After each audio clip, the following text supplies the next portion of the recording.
bringing hope the world over. Hope Channel.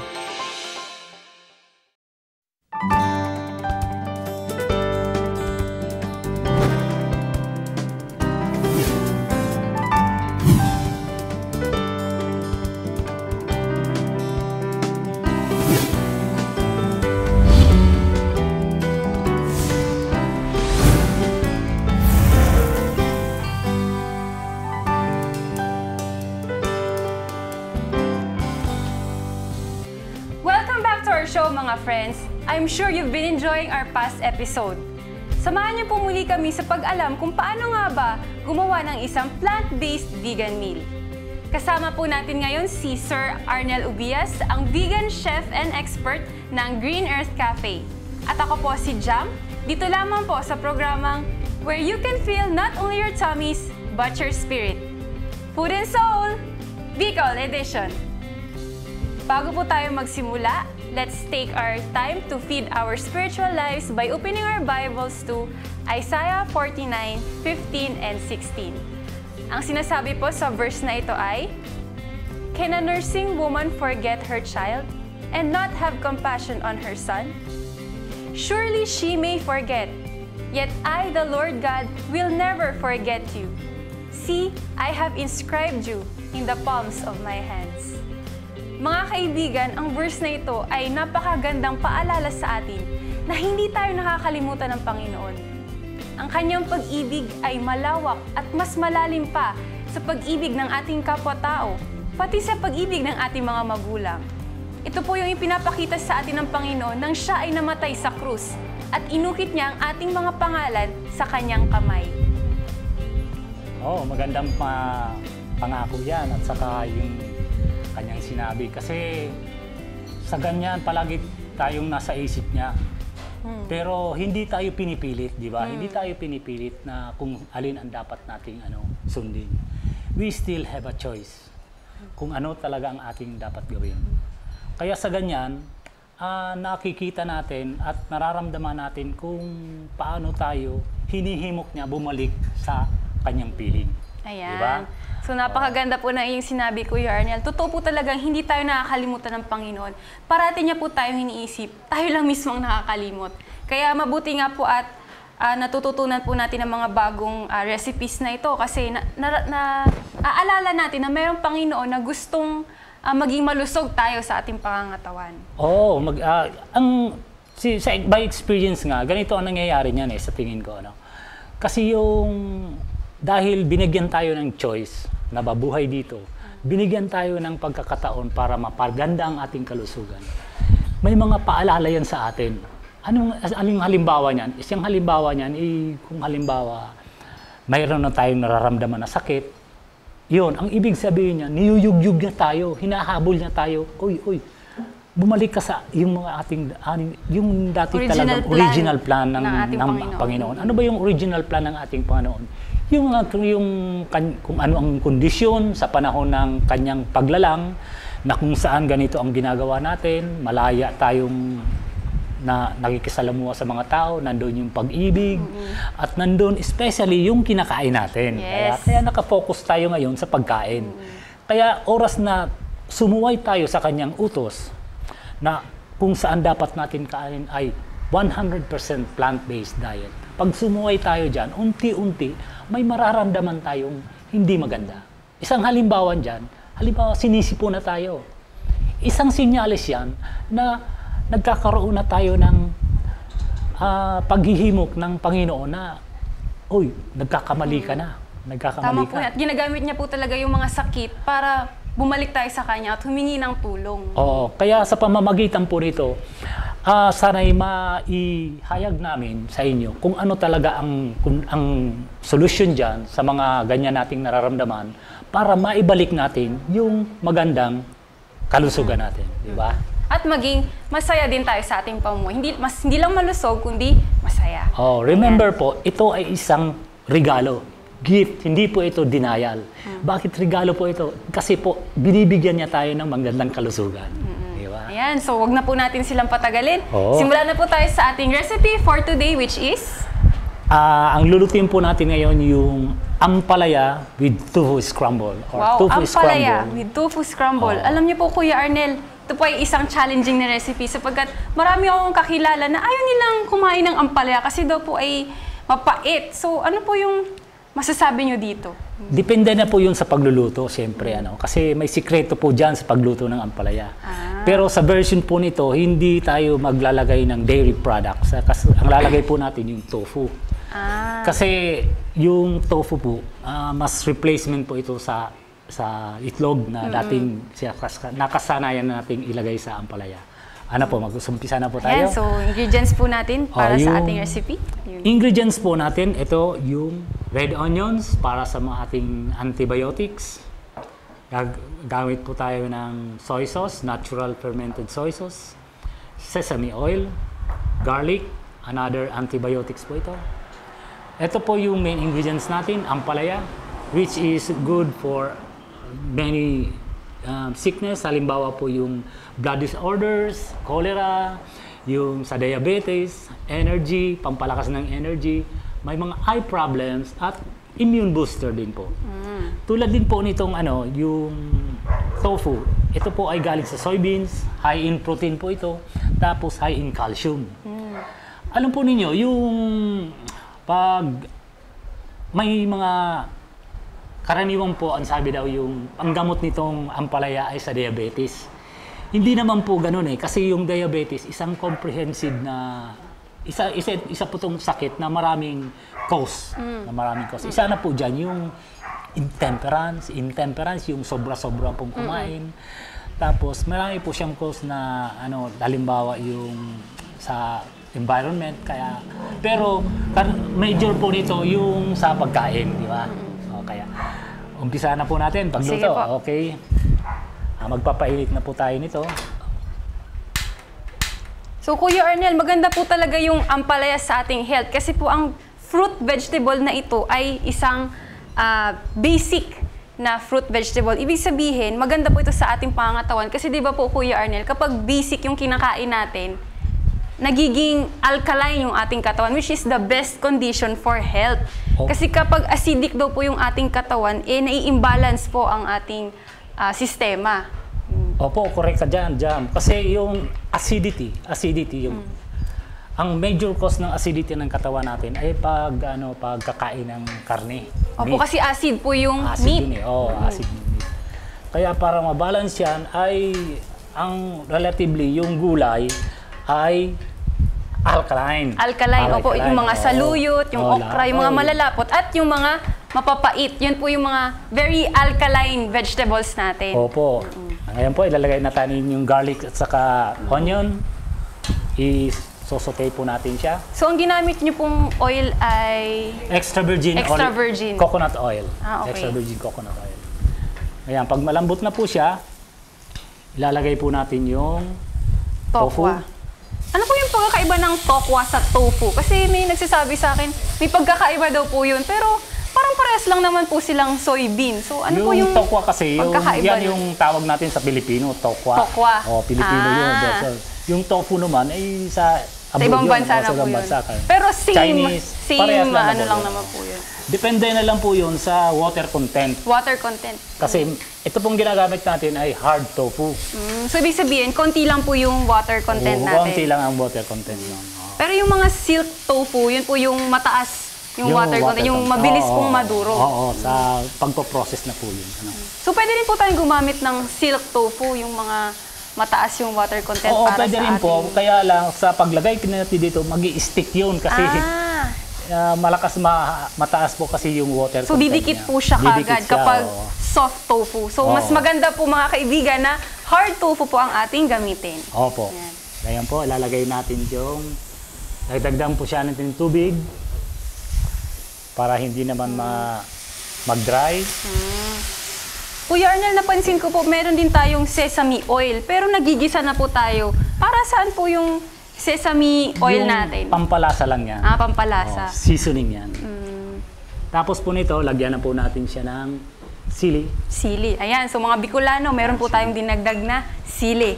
Alam ko pong magugustuhan niyo po ito. Kasama rin po yan sa paggisa. At titimplahan po natin siya ng natural fermented soy sauce.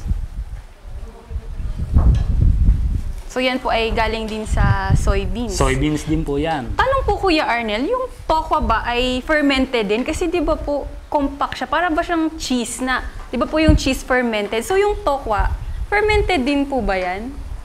Hindi. Hindi. Kasi ang processing lang nitong tokwa ay pinag-solidify lang ito. So paano po nasa-solidify without fermenting?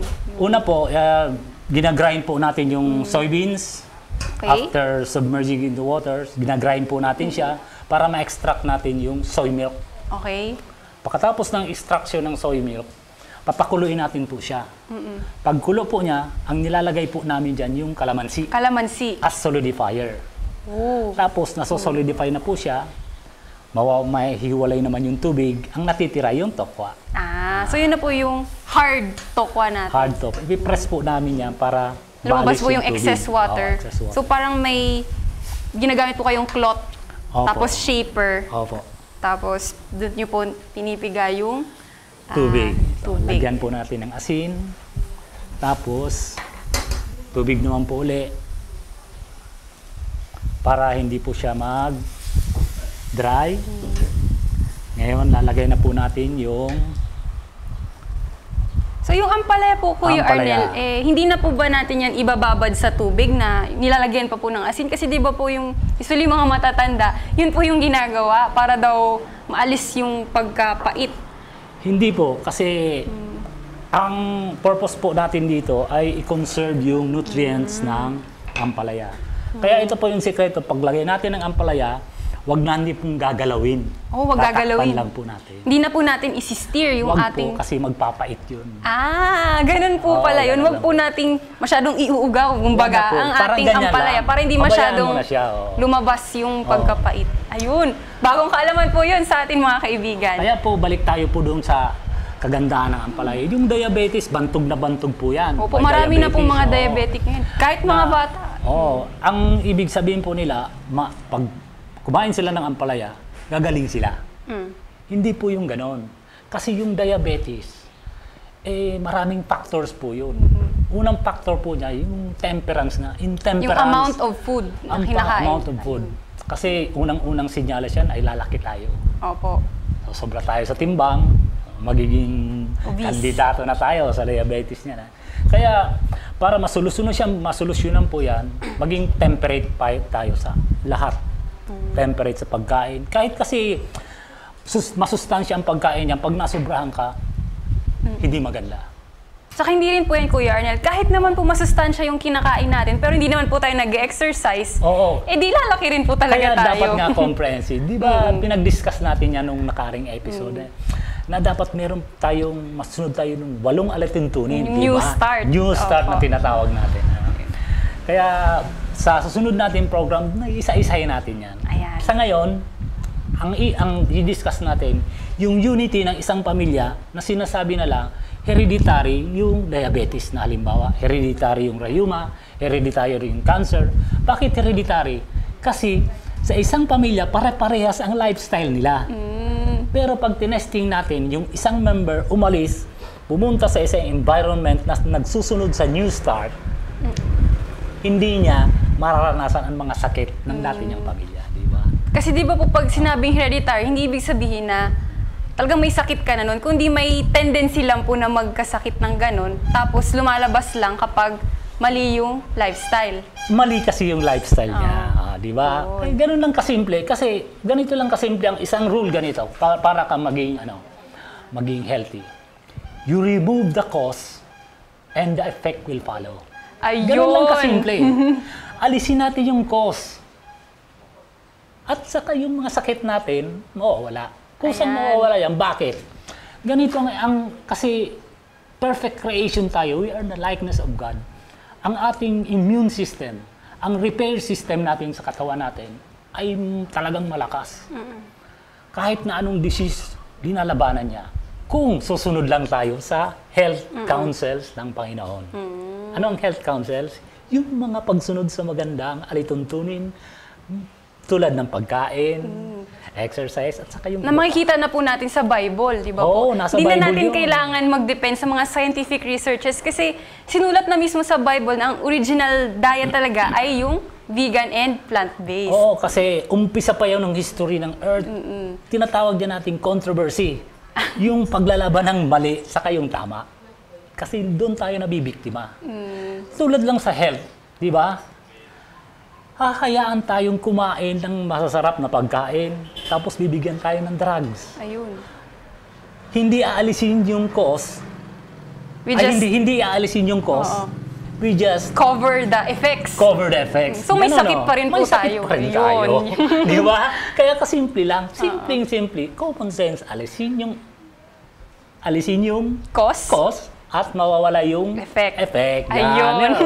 Yan, natutunan natin ngayon. Di ba, mga kaibigan? So, simple lang po Okay. talaga. Everything is simple with God. Okay po. Ngayon, So, ipi-plating luto na po ata ang Luto na po ating ito. ampalaya. Nakita Ayan. po natin yan. Yan. Yan. Ready for plating na po ito. Isang quick stir na lang po. Yan. Tapos, ihulog na po natin siya.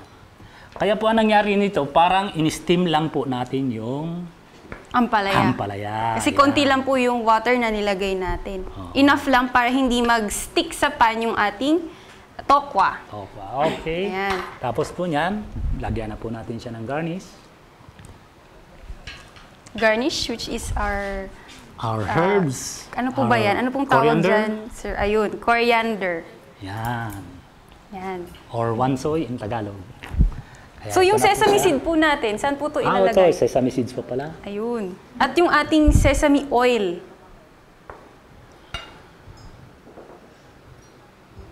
Pwede rin po net either sesame seeds or sesame oil. Yan, ganyan. So, sa huli na po natin siya ilalagay. Di na po natin... Pwede rin yung sa pag quick stir. Pwede stir. natin ilagay. Pwede rin sesame. gagawin ito. Okay.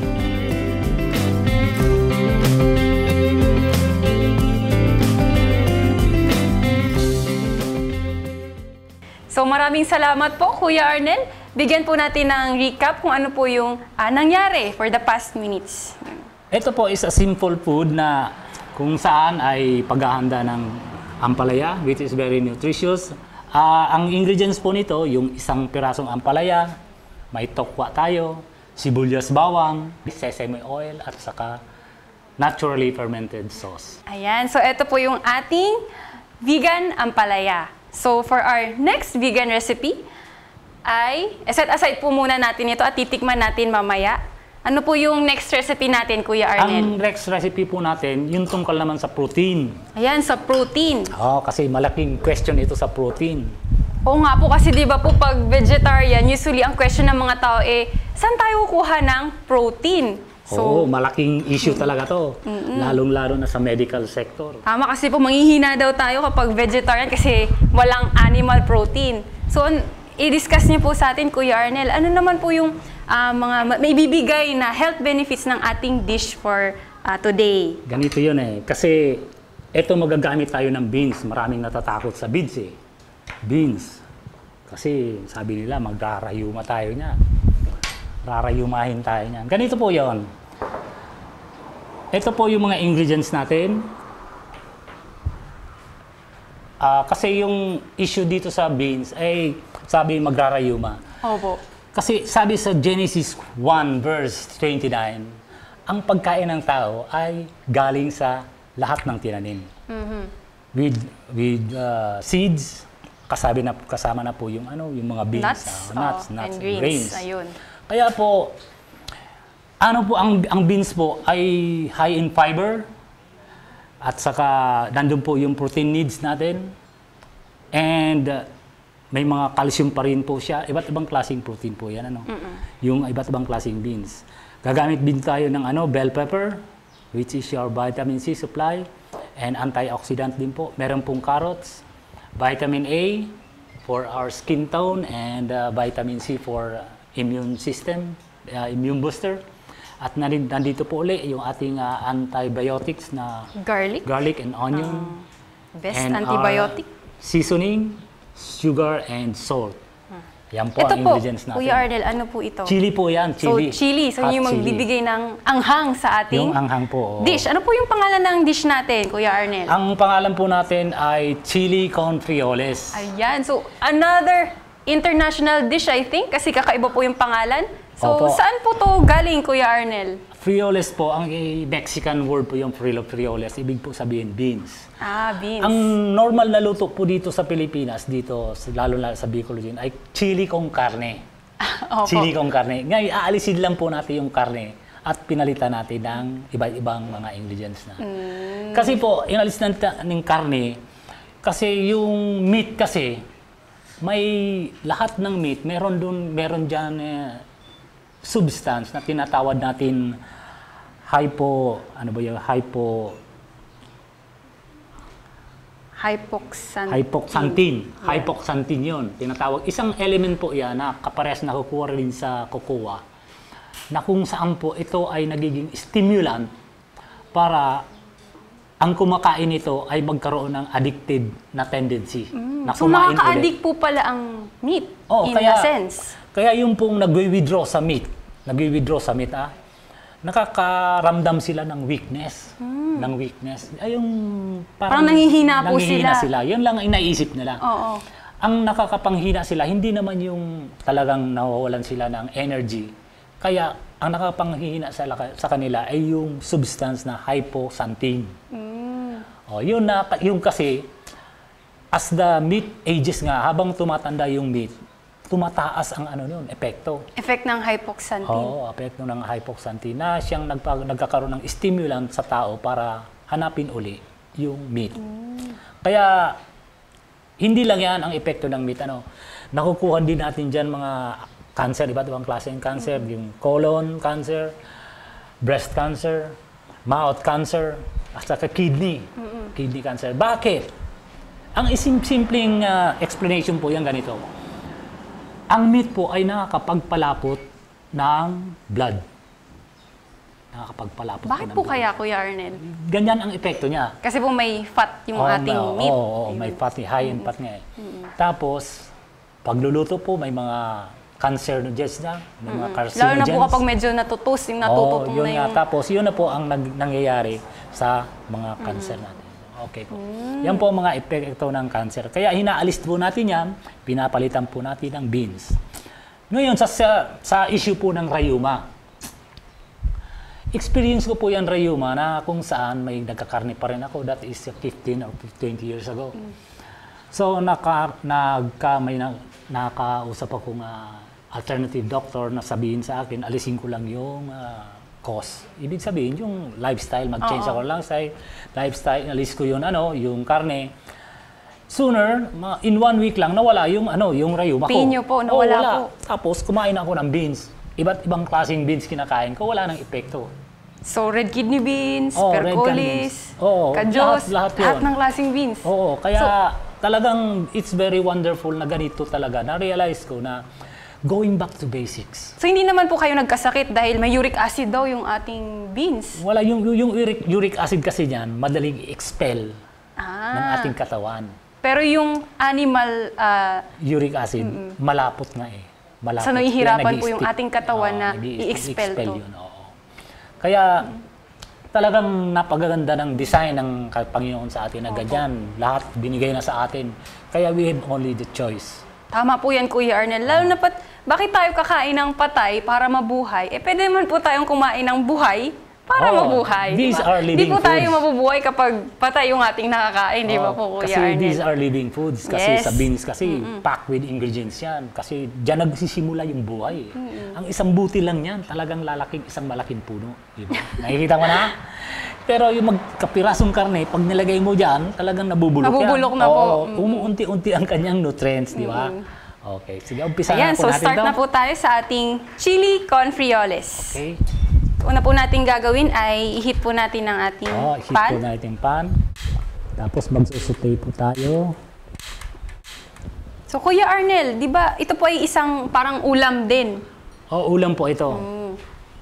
Pero Ulam. ito ang tinatawag nating high protein na ulam.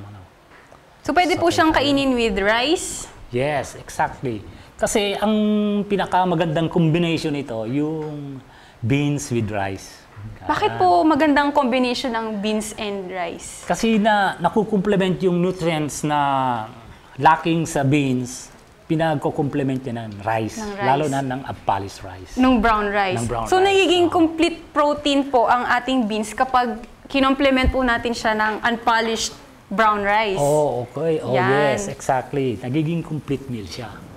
Okay? Ayan, so Ilagay tayo na po natin ay yan. gigisa na ng Gisa ating... na po natin yan. Oh. After which, pag nangangamoy na siya, pwede nating igasa na rin tong bell pepper. Para po sa ating chili flavor. Yes. Ang ating red bell pepper. Tapos, haluan na po natin siya ng kamatis. So, hindi po tayo gagamit ng artificial yung process ng tomato paste, kundi gagamit po tayo ng natural Opo, na tomato na fresh from the Yes. garden. Ayan. Lagyan po natin siya ng tubig para sa sauce. Tapos, alam mo Jam, yung pinakamagandang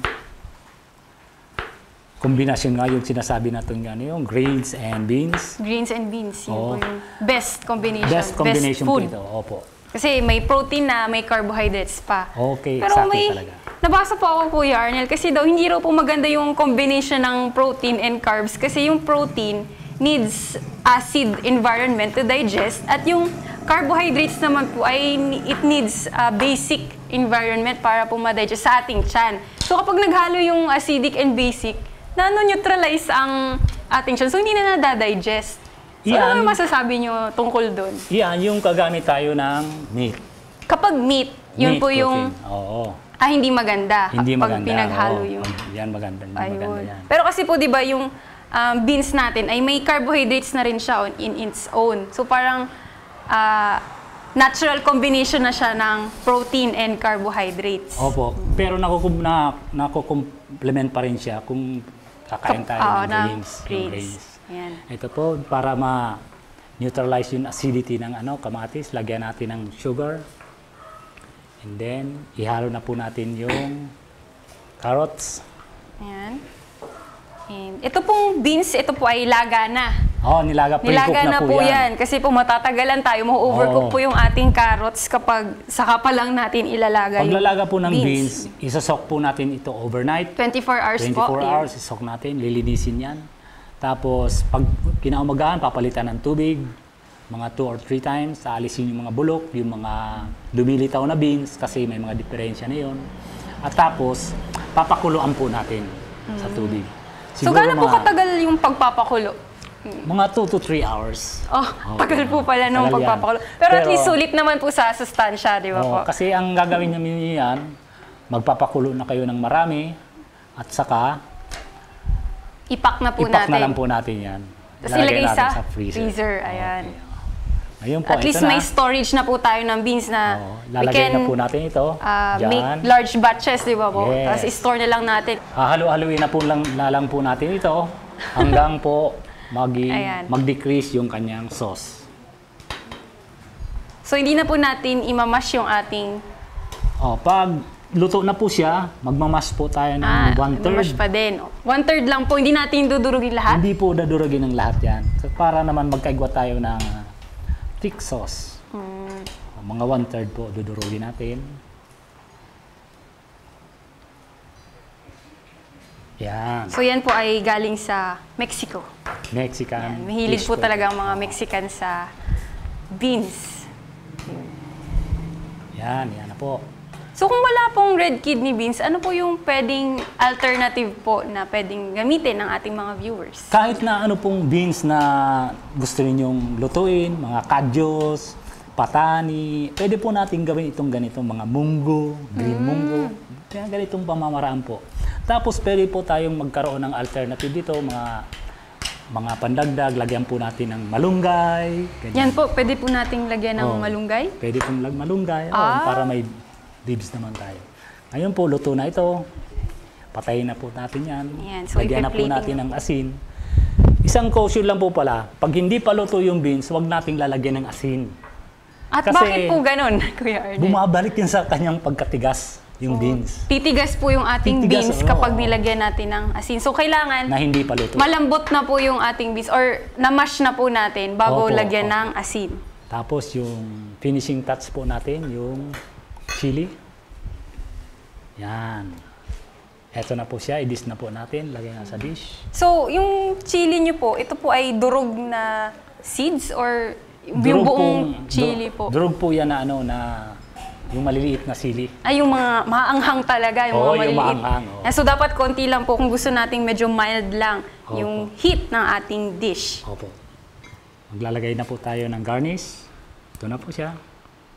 Ayan. Yan.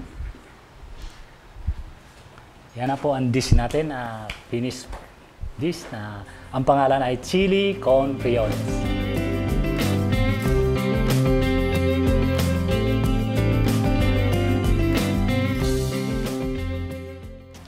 Maraming salamat po, Kuya Arnel, for teaching us how to cook protein dishes that will provide for our needs as a vegetarian. So dito lamang po yan, where we can fill not only your tummies, but your spirit. Food and Soul, Bicol Edition.